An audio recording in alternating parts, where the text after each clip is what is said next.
Oublions les vacances annulées et partons vers un endroit magique, le désert de Lompoul, au nord du Sénégal, sans doute l'un des meilleurs endroits au monde pour observer les étoiles.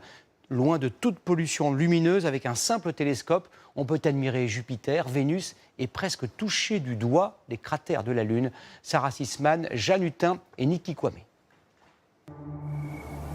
Observer la beauté de la Lune et la clarté de la voûte céleste en plein désert, c'était pour beaucoup d'entre eux un rêve.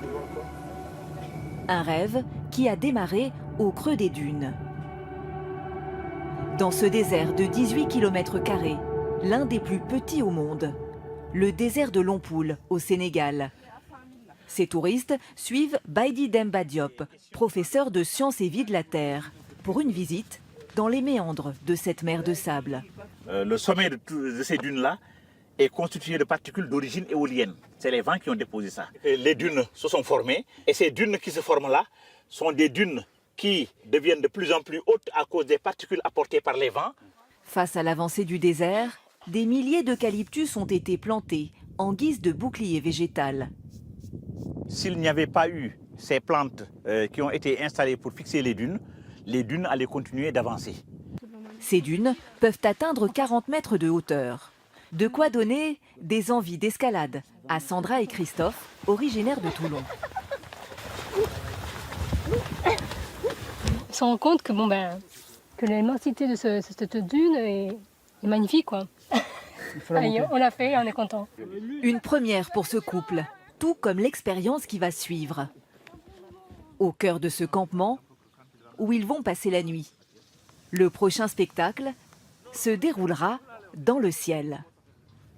La nuit tombe dans le désert de Lompoul. Ici, aucune pollution lumineuse, des conditions idéales pour observer les étoiles de notre Voie lactée et les planètes. Ce soir, dans quelques heures, on devrait pouvoir observer Jupiter ou encore Vénus. Et pour cela, rien de mieux qu'un télescope. Le viseur. Je fixe ces vis-là pour serrer le télescope. Ce passionné d'astronomie, qui a déjà collaboré avec la NASA, anime des stages pour néophytes. Et cela commence par un cours à vous donner le vertige. Donc, le nombre d'étoiles dans l'univers est équivalent au nombre de grains de sable sur la planète Terre. Ensuite, il y a la galaxie, 350 milliards d'étoiles, notre galaxie.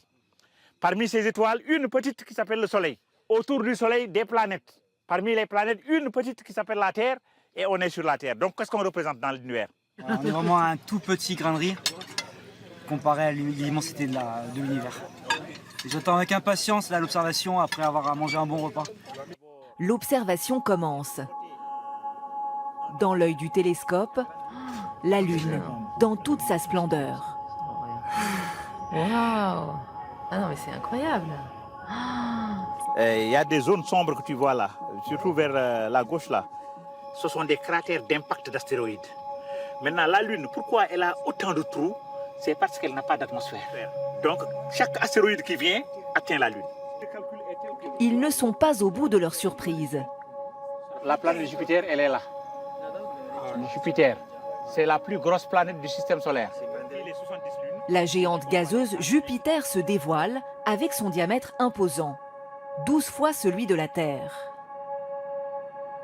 C'est bluffant, hein. C'est bluffant. Franchement, on voit mieux comme ceci la dimension qu'à l'œil nu. On se rend compte vraiment d'ici que c'est une planète qui est énorme en plus. Hein.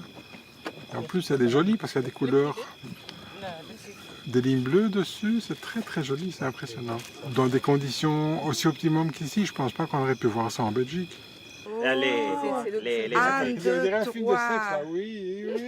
Ce sont les lunes de Jupiter. Plus tard, les constellations se dessinent, comme celle d'Orion. Cette nuit, nos astronomes en herbe dormiront la tête dans les étoiles. Une expérience hors du commun dont ils se souviendront longtemps.